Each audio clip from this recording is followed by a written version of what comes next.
fancy, so my girl got a beret from Amazon because it was an art show, and then my dog got a black bow tie with white polka dots.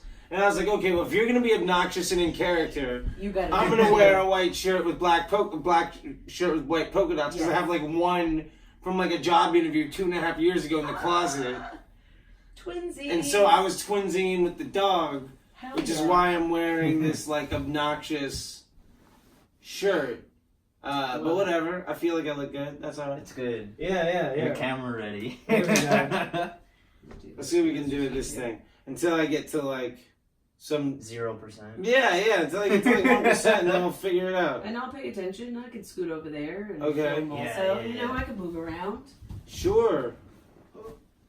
You are now live. There we go. Wait, that's not the right view. Oh, there we go. Yay! Rodan podcast. That's it. And then we got a camera there. Oh. And then up there. Oh, and there's a person. That's not a camera, but that's a camera. That camera knows when you're watching porn. Woo! Oh, no. Yeah. Hey. That's true, though. That's It is true. up. It is true. That's why those Facebook ads Give it and a lip. Pornhub are so accurate. Like, how did you know I wanted some... That's the other way. There you go. It's like, what way do you have it? Right Yeah, there you go. Alright, you ready? Yeah, let's do it, man. Alright. Okay. I got Charlie from Dirty Cakes. That's here me! now on the Rodan podcast. Yeah! This is episode 10 or 11, I think. I can't remember. It doesn't matter. Yeah. And what do you do in Dirty Cakes? I play guitar and sing. Oh, yeah, you're the leader. Right? Yeah, I'm the front man. Absolutely. You got the leader of the band. I got it's the leader of the pack. Absolutely. Yeah. I'm the one that crashes the motorcycles and dies, but I haven't been dead yet. No, don't do that. No. So how did you start the band then? Was that your Yeah. I moved to LA about 7 years ago. I was in a touring band in Florida before that. Oh, no way. And I was a radio personality. I was on FM and Sirius and stuff. And when I moved here, I was just like, we gotta start a band. Yeah. And then I was going to a couple things around town, and I ran into this guy outside this coffee shop who was going to the same thing I was going to. He happened to be a drummer that was also into the same fucking bands. Mm-hmm. And I was living like out of town, and before I even really got an apartment, I had a drummer. Oh, wow. And then it was on to the fucking races from there. And you met him at a coffee shop? Yeah, I met him at a coffee shop where like homeless people were hanging out and stuff for like. Was it like an art coffee shop? Yeah, like a DIY space? Yeah, like a DIY space on Vine in like Hollywood. Oh, so just kind of dirty, kind of scummy, around the corner from like a vegan restaurant and like a Pilates studio, and across the street from like a WIC center. Nice part of town. Right in the crux of life. Dang, so there was a lot of like artists and stuff that would come a lot of artists. The destitute, the artists, the desperate, and those that want to be caffeinated. All kind of met in one joint. The need to be caffeinated. Yeah, man, the need to be caffeinated is a strong motivation. So we met there on the street, and we were chatting and stuff, and he was into... We were chatting and whatnot, and he was like, hey, you kind of look like Dave Grohl. I was like, yeah, I know. He's been stealing my look for like so long. And and then we were starting to talk about it, and he was like, oh, yeah, Nirvana, Rated R, and Songs for the Deaf, and all that shit. And we were like, all right, cool. And he was living with his parents in the valley, and he had a drum kit in an extra room, and his dad had a recording studio, and I had a guitar, a backpack, and a dog, and nothing else to fucking do with my day. Dang. So started the band. So you brought your dog from Florida? Yeah. I basically moved with like a backpack, a couple guitars, and a dog. How did you carry around all that stuff? Well, I mean, I had a car, but that's like what I brought with me. Yeah, so you brought a car too. Yeah. It was a Jeep. A Grand Cherokee, because a used car in Florida costs fucking nothing. Yeah. Yeah, a lot of stolen cars in Florida. Really cheap used car market. I mean, you type in weird stuff from Florida and it updates Florida Man. Yeah. You know about Florida Man? Mm-hmm. Yeah, Florida Man.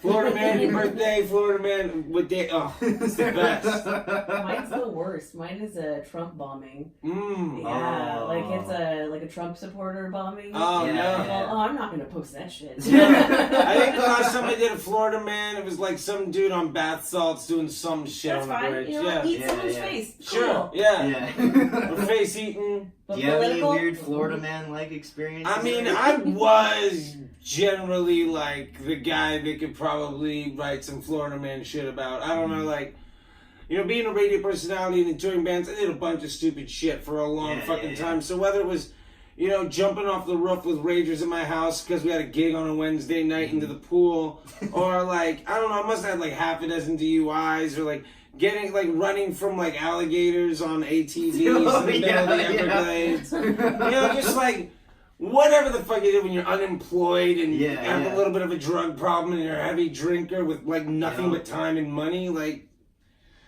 It was a great gig. It was a great gig working in radio because you basically just talk shit and play records for a couple hours a day, and then you get the rest of the fucking time. That's sick, dude. Yeah, it was great, and I was using all my student loan money. So, you know, so like I basically had no responsibilities. Yeah. You know, That's so sick, I just smoked dude. a shit ton of weed and drank a shit ton and got into a bunch of trouble. That sounds like a blast. It was great. That's pretty rock and roll, right? Yeah, there. I mean, I got no complaints, right? Eventually I got to like my late 20s, so I was like, all right. Yeah. Gotta get the fuck out of there. So, and then I had the opportunity to move into LA, and I jumped at it first chance. What kind of bands did you play in Florida then? The main band I had there was a band called the Unit Shifters, which was a lot like Dirty Cakes. But I was also in a band called Seek Up in the Foreskins, which was like a classic rock cover band. Yeah. Where I sang, and then I was it was also called Miracle Whip, and went by a couple other names. Because we kept getting banned from locations, so we would just sign a contract for a gig and get a guarantee under a different band name. Yeah. And so we would play the same joint like every 6 to 8 weeks because it would be like a check for $200. Yeah. And like the manager on staff were like, well, these 5 bands aren't allowed to play. They wouldn't know that we were that band until like halfway through the set. Like, these motherfuckers! And then whatever. Like, I'd have, you know, like an Econoline van with a fucking 12-pack of PBR and a gravity bong in the back seat. We're making friends in the parking lot even if we get kicked out of the joint. Yeah. Like, good times gonna be had. Yeah. Absolutely. So what? Did you move out here to LA then, just mainly for music, or? I moved out because, well, I was at Sirius XM. Yeah. And one of the reasons was the radio stuff. So I was at Sirius XM and I was on the station for this guy named Bubba the Love Sponge.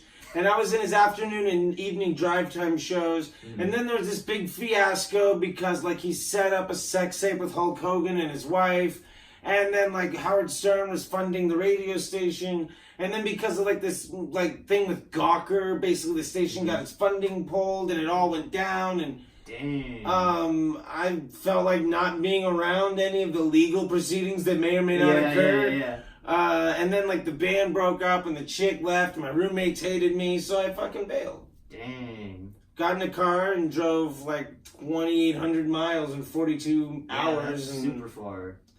Called Like, it a were you day. down at the very tip of I was Florida, in Orlando, so I was definitely south. It took me, like... Did you go to Disney World a lot? I never went to Disney World, no. What about Orange World? No. I once went to a place called Orlampa, which is a city between Tampa and Orlando. It's seriously called that? It's called Orlampa, That's yeah. ridiculous. And then I went to Busch Gardens a few times because there's a couple like scuzzy punk venues outside of it, so you get a guarantee from the spot. Yeah. And then you get a fucking pass from Busch Gardens, and then you can go back anytime you wanted. And so you play a show and then go some roller coasters? Roller coasters and then the show. It's hard to go roller coasters at like 2 o'clock in the morning. Yeah, exactly. We used to do this thing where we would get like a party bus. Right, and so we had a guy that had a party bus company. Yeah. And so the party bus might seat like 30, 40 people, right? Mm-hmm. So the guy's gonna rent us out the party bus for like $300. Yeah. And so then we say, all right, everybody can get a seat on the bus for $25. Right? So you get the bus rented out, $25 a head, 30 people. And then you're renting the bus for $300, and then you go to the venue and say, hey, venue, I'm bringing like 25, 30 heads that can't go anywhere. They're going to be pre-gaming on the bus. Give me a guarantee of $500, and these people can only drink at your establishment. They can't go anywhere else. Dang. And so be like, yeah, sure, here's a guarantee. And then we make like $1,000 for hooking up the party bus and the thing. Yeah. So I got a fucking annual pass. So it's like, here, get in the bus, and then Yeah, you exactly, just bring yeah. them to your show. Yeah, exactly. They're like, yeah, okay. Well, you can see fucking roller coasters. You might as well go on one. Yeah. That's sick, dude. So would you pick up people from Busch Gardens then? No, we would generally get like we'd have everybody meet us in like a parking lot outside like a grocery store in Orlando, and like like party bus day drinking shit, party bus day drinking shit down to fucking Busch Gardens, and then I get like a group pass on some like annual shit, and not tell anybody it's a group pass. It's just fucking all included, right? Yeah. So then I end up getting like 20 fucking annual passes and party for bus full of heads, and everybody's wasted, and then they roll into the club. The club is slammed because we already got 30 people in there at like 8:30. Yeah. And then everybody knows it's happening, so 10, 15, 20 other people go into a room that can only hold 40 or 50 to begin with.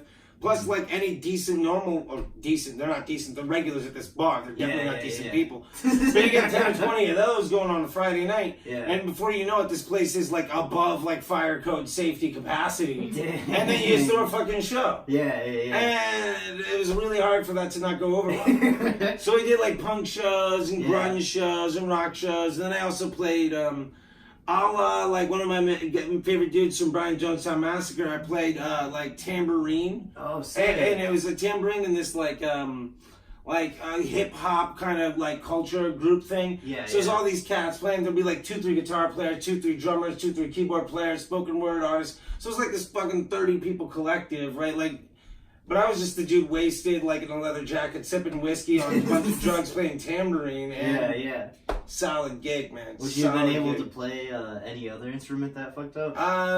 Maybe like the mouth harp, spoons, and triangle, and then the bass, because I mean the bass is really only 2 strings you need. The rest are for fucking vanity. Did you guys ever like hook up shows at like weird ass places like restaurants? Oh yeah, I think the weirdest place we did shows. I mean, we did restaurants. We did stuff at like Denny's, because Denny's used to put touring bands up. What? Yeah, we did shows there. I did shows at like breweries and shit like that.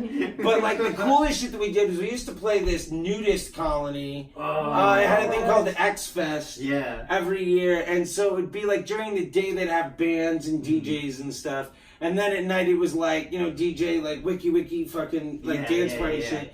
So like I remember one time. We're at the show, like there's a couple of the bands, right? The bass player gets, the bass player, she'd get fucking, basically naked with the bass and whatnot. And then I, at the end of the set, I'd smash the guitar and jump through the foam pit and like cannonball into the pool. By the time I come up out of the water, the DJ's already got fucking whatever dance hot mix from, generic radio station. Nobody gives a fuck, right? Like, everybody's on drugs and partying and whatnot, but like that was a good time, and it was like exactly what you would expect of like a Florida fucking nudist colony. Like that weekend is all people under the age of 30 that aren't like 400 pounds, like having a good old time. But the morning after, there's like 800 pounds of threesome going on the side of the pool. But hey, more power to them. Like they're having a good old time. Right? So was it at like a house then, or what? No, it was like a full-on like retirement community. So like they would have like RVs and pools, and like it was this one guy that used to work in the like the motion picture business. So it was like a country club for naked people. Basically, like a small country club. And they for had naked punk people. shows and dance parties. Yeah, they had punk shows because this guy's daughter was like way into like alt shit. And like she had tattoos and would come up with a brand new character like every couple of years and. So she would throw these festivals and these shows for all of her friends, and then eventually all of her friends were all these bartenders that would see us throw crazy shows, and then it was just like a short little leap for us to get on the bill to those shows, and then we would bring our fucking party bus full of people, and you get a party bus full of people that have just started to do hard drugs at like 2 o'clock in the afternoon. By like midnight when the fucking foam pit goes and like everybody's fucking naked, shit gets... People are having a good old time. Yeah, absolutely. Absolutely, Damn. Yeah. Would you say that Orlando is a lot more crazy than Hollywood? I would say it's crazy like in a different way. Like Orlando, where the reason it's crazy there is because everybody's got enough land to do weird shit that nobody can see. Here, people are doing weird ass shit, but I don't have enough money to get into that room to enjoy it. That's true. You know what I mean? But like Orlando, it's like, I mean, it's basically fucking backwoods shit half the time. Yeah. So like you Swamp, get, you get swamp and everywhere. alligators and Yeah. cows and shit. Like, Snakes. I mean, how you can go from downtown Orlando and then go raid some dude's fucking farm to go pick up shrooms, and it's like a 25-minute drive in the middle at 4 o'clock in the morning. Yep. There's no reason that his neighbor next door can't throw a fucking rave. Like, Yeah. there'd be all the time of like kids like coming from downtown to go out to raves in the middle of the night, and like then there'd be like, you know, natural forests and stuff. So I remember one time, like every year around like Valentine's Day, they'd have this like rainbow gathering out in the middle of the woods. I don't know if you hit the rainbow gathering, but it's basically like a couple thousand hippies go out to a national forest and just go camping for like a month and a half. Dude, that's And sick. so I was out there once for like 2.5 fucking weeks. And it was like only 45 minutes from my house. Yeah, and I yeah. lived in like suburbia, like around the metropolitan area. Yeah. Like you go from like basically what would be considered, I don't know, Sherman Oaks or Long Beach. Yeah, and yeah. then within a half an hour drive, you're in like, I don't know, Simona or some shit like that. Like you're that fucking close to that shit craziness. Damn. Which is, I mean, you could get from... You know, you can get from like downtown Long Beach to the middle of the fucking woods where people are butt naked doing hard drugs, listening to loud repetitive music for hours on end in like 25 minutes. Damn. So, you know, and Florida in general, especially Central Florida, is a really transient fucking place. Yeah. It's kids that go there for like college and end up finding out like whatever. And then like townies that never move away, and then people that move there waiting to die. So like, there's just this there's weird. a lot of old people. Yeah, so there's a lot of money from the old people. So there's this weird like cross section of like influx of money coming from college students. Yeah. On student loans and their parents, and then old people paying into taxes, and then everybody between like 22 and like 40 that's just there to wreck shit. Yeah. And if you're in that age group, you can take advantage of it, man. It's a good old time. But is it? I mean, the weather though, and the hurricanes. hurricanes. Oh yeah, the hurricanes. We used to throw a lot of parties. Like every hurricane was a guarantee. Like, all right, let's go get a fucking pound or two of mushrooms and just have a fucking party. Hurricane I remember, party. hurricane parties. Like I remember, like we were at this hurricane, ironically, Hurricane Charlie, and Francis. But my buddy had like he'd gotten arrested, and I had his keys to his apartment. And he was on the emergency grid, and the power like went out in town because he was on the emergency grid. He had power, and I you know, like I mean, there may or may not have been some K or whatever going around. And so anyway, like I'm coming out of this thing, and we're like watching behind the music, like Tupac Shakur, and I end up like flicking the back lights on and off. We're on the fucking rager, and there's people with like generators trying to keep the fucking air conditioning or the refrigerator going so they can survive. We're in like an apartment complex. This asshole is just the one lucky enough to get on the emergency.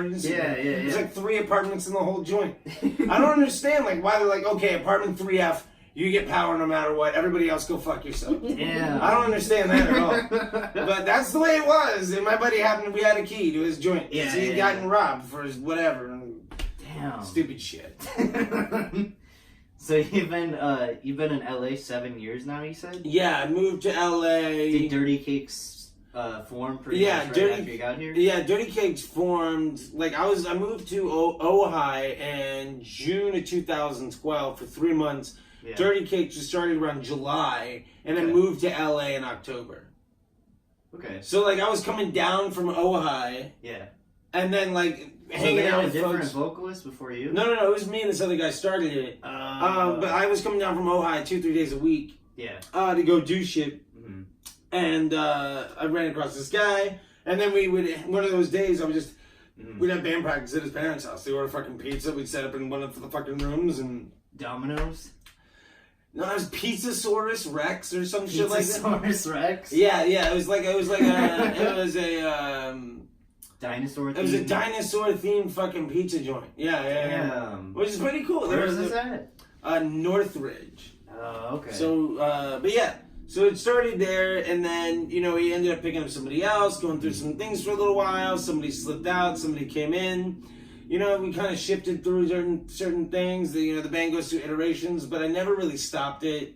I've been in other projects, like I play in another band now as well, and doing solo things. But I mean, the lineup is constantly shifting, and I think a lot of bands, like, I mean, Queens of the Stone Age basically has like 1 or 2 records with the same guys are on it, right? Yeah. And so, I mean, now the lineup I'm really stoked with, because we got, my bass player used to be in the English Beat and the Specials for like a decade. Oh, wow. And That's then the sick. drummer was a founding member of the Lunatics. Oh, wow. So we just have this, like... Wait, shit. the person in your... The person in the band now.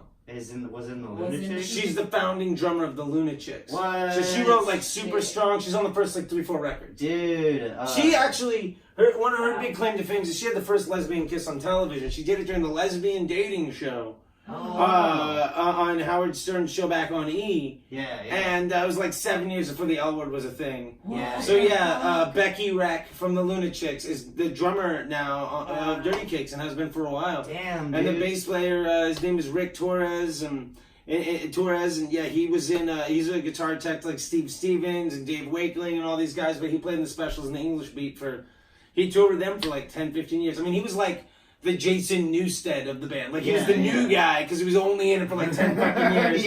But he wasn't like the Cliff Burton. You know what I'm saying? Like, yeah, for sure. That's just the way it is, you know. Maybe he's the Trujillo of the band. I don't know if he was the second or the Trujillo, third guy, yeah. you know. But the point is, Someone like, said English Beat were yeah. in it in the day. Yeah. Someone just responded. what was that? He said English Beat were in it in the day. Yeah. Oh yeah. And it's funny, like, we used to play these like Long Beach like backyard parties and shit Yeah, with like yeah. fucking chicken coops and kids and like fucking Oh, meadow yeah, birds and that whatnot. stuff, yeah. And like he's like, oh shit, that kid's wearing my band's t-shirt, and you look over and it's like, oh yeah, the guy's got like the records that he toured on for the English Beat, just like Ron's like, hey, that's my band, and the kid has no fucking clue what's going on. Yeah. But like the mom would be, you know, like this 23-year-old like skankers out there with their fucking 2-year-old, like, holy shit, blah blah blah, you know, and like he, you know, he doesn't look the same as he did back when he was doing that, and he was the lead guitar player then, now he's the bass player for us, so people don't make the connection, but when they do, it's shit.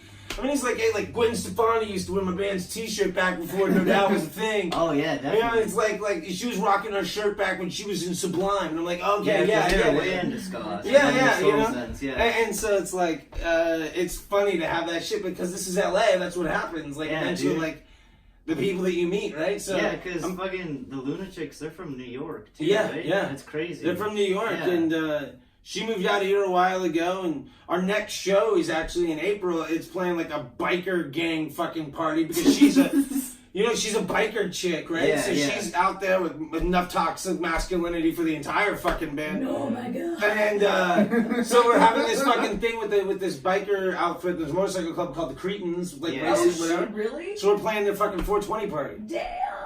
Because she's been a member for like, I don't know, fucking whatever. Yeah. Of course Yeah. she is, because fuck it, it's Becky Rex, she'll fuck you up. Like, you know, like my buddy Brendan Jack Cruz from the Dead Kennedys, he's like, yeah, I fucking love her. Like, Yeah. she's fucking scary. Like, Yeah, he yeah. posted a picture of her on the thing like a week ago. We played this spot downtown, it's called the Down and Out, where you can take like mug shots or whatever. And she was standing there like flicking off the thing, and somebody commented like, is that even a chick? And like, all these like punk rock dudes like threaten this dude's life. Like my buddy Greg Hudson from like Bad Religion, Yeah, and Brandon yeah. Jack Cruz from Dr. No, and GH and Pellegrin and stuff. Yeah. They're all like just ran like, you thought Wu-Tang Clan. No.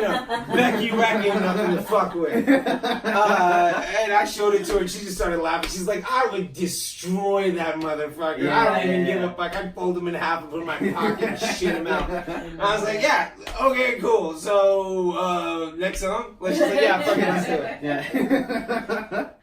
Damn, that's rad, dude. You should. So you got should. hands all over the scene then, kind of. Yeah, I mean, it's about, like, I think a lot of people make the mistake, when, especially when they're doing things, they think that people should give a fuck about them because they got, like, shiny gear or nice stuff, or because their parents put them through school, or maybe they did. Like, the bottom line is, like, rock and roll is about, I mean, at the true hardcore root fucking level of the rock, and we play rock and roll, it's fun, every song's about drugs and fucking pinch of Satan, because, you know, you should.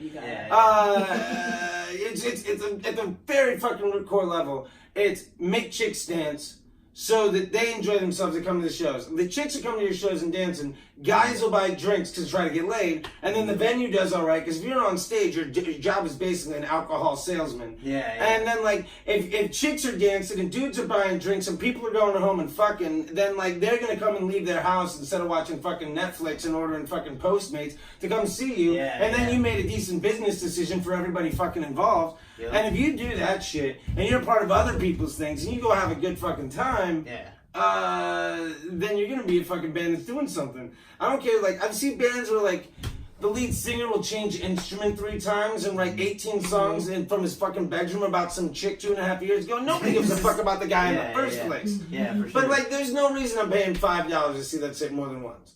I'll do a fucking free show. The Credence thing is free.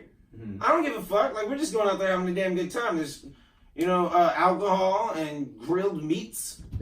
And bikes, you know, tattoos, and piercings, and loud ass fucking motors on bipedal fucking transportation devices. Some tripedal, I'm sure. A tank. You know, yeah. Like, I was like, you could do that, or like see some dude staring at his feet writing some fucking song because he went to fucking, I don't know, magic camp or some shit. And I'm supposed to give a fuck.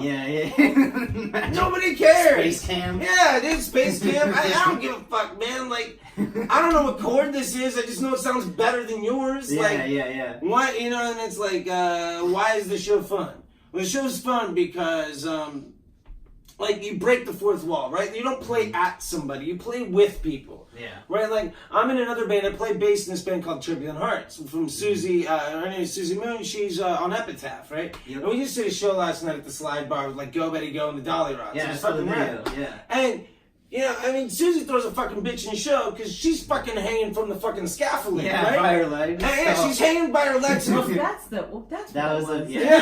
hanging by her legs to the fucking scaffolding. Her guitar's on the ground and the stage is fucking flooded. And it's like the 4th song in the set. I'm playing bass in there. I'm just like, well, I guess I'm gonna fucking do power chords and just start jumping at people and like kicking things and whatnot. And just clearing out mic stands. Around like 2-3 guitars later, it's a 30-minute set. We've gone, you know, she ended up the show on her like 2nd or 3rd guitar, 2nd or 3rd microphone, no fucking shirt with an extra singer on stage, and we plowed through like multiple picks and shit.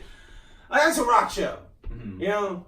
And it was a free show, right? It was a free show. Yeah, it was at the fucking Slide Bar. It's owned by that dude from Lit. He doesn't need any fucking money. No. So I didn't know it was owned by the guy from Lit. It's owned by the guy from Lit, and all the bands get a guarantee. So that's why it's and Lit's Canadian, aren't they? I think so. Yeah. So there's money behind the joint, so they don't need to fucking do anything. Yeah. So and the promoter there just books fucking quality act, right? So, like, I mean, Susie does that shit, and then, like, the cakes, you know, like, you'll see, by the end of the set, I'm off stage fucking, I will mosh with people in the crowd doing guitar solos for the outro, and we'll go, like, I mean, there's an end of the song, but, like, if there's some dude that I haven't fucking at least shoulder checked twice, like, the finale's going on longer. Yeah. You know what I mean? I got a really long guitar cable. You know? Like, I play baritone guitars. They're really big and stable and fucking rock solid and shit. I got a fuck ton of fuzz going through multiple I play through, like, 200-watt amplifiers with, like, a shit ton of fuzz and effects. Like, I don't really need to hit, like, the right note for us to have a good time. Right? It's all about just fucking throwing down and enjoying yourself. Because at the end of the day, like, you do that shit, people are gonna come away with the experience. Like, oh, did you see that fucking thing? Yeah, oh, no, I didn't see that fucking thing. Well, you gotta go fucking check it next time, right? And then, like, what else happened is, like, there's guaranteed somebody's getting laid after that show. Oh, yeah. Like, if we go on stage and somebody's not leaving that joint, 1, with, like, our last riff stuck in their head, 2, like, with their hand getting something going on with it, and, like, waking up next to some fucking stranger a little bit in debt, then I ain't done my job right. And, you know, over the last however many fucking years of playing rock and roll, like, you learn a way of, you know, being that person, right? And filling that fucking gap. And I think I got lucky in doing a lot of, like, radio stuff, so I can just ramble for all fucking day, right? I mean, you've asked, like, 4 questions. I've talked for half an hour. That's great. That's awesome. And, like, so I probably radio stuff and being a stand-up comedian, all these kinds of things. Cause you did stand-up? Like, yeah, I was a regular at the Comedy Store for a while, and then I got bored with it. Because Comedy Store in Hollywood? Yeah. I just rolled in one day and I was like, oh, I'm from Sirius XM. They're like, okay, and then I went on stage. I did like an open mic and I started being a regular every week. Damn. So fucking bad. It's ridiculous because it's just like You led like 100 lives. yeah. Well, he's 100 years old. Yeah, and so the thing is basically just like all of it is like I guess I never really got along with kids when I was a kid, right? Mm-hmm. And my parents, I was a military brat, so I changed schools a lot. So I got really fucking good at working in a room to like make people like me long enough until they realized who the fuck I was. Right. And then like I found punk rock and roll. My dad was a musician, so it was a really easy fucking parlay because Zach Morris got Kelly Kapowski by playing guitar in Friends Forever, so I might as well fucking do that. Mm-hmm. And then at the end of the day, you got that thing kind of going on, and when you get out in the world and you're trying to do something like. It's a period of time where I can be 100% myself, having a fucking blast, no concept of what's going on, and I don't have any fucking decency anyway. I'm entirely too fucking honest. I'm definitely on some sort of fucking spectrum somewhere. I should probably be medicated for 5,000 things according to every fucking psychiatrist I've ever seen in my life. Yeah. You know, depending on the last few times I was committed, like 18 I think was the last time I went to a hospital, but like, you know, I fucking got all the things, right? And you can kind of either fucking try to fix it, or you can embrace it and enjoy yourself, right? Yeah, dude. So my thing is just like, I will go and embrace it and enjoy myself, fill up the fucking room and try to make it a better place when I get out of there, and hopefully people wear protection. Customer service. Absolutely, man. Absolutely. You grew up in the South, you learn that shit. So this would be a good time to stop for your track Naked. Let's do Naked. It's a song about fucking. It's a song about fucking. That's right. Alright. So that's gonna go right there. There we go. This because we're at a 10%. Okay. I'll plug in that. I'm your guy. Yeah. This is his phone. Want me to just plug it in? Sure, go for it. Unmute it in case the lady calls and she's like, I'm here. I got my fucking iced coffee. I've been here for hours. Yeah. And she just sit out in the car with the dog and be like, Morrison, your little head is small. You are cute. Where is your bow tie? There you go. like she'll just fucking talk Where to the is dog. your bow tie? Yeah, like, oh, there it is, Morrison. Is that one still live? No, I just turned it off right now. Oh, okay. And Well, you still got that thing going. I still got this thing. Yeah. We got it everywhere, man. Whew. I like the Saved by the Bell reference. Oh, absolutely. Right? I Yeah, kind that of was want a good. shirt that says all that. Like if Zach Morris did it to get Kelly Kapowski, Can you then go live I on could this do again? it. Right now? Well, when we start again. Yeah. Just leave it. I'm trying to fix this real quick. Need to use the bathroom or anything? No.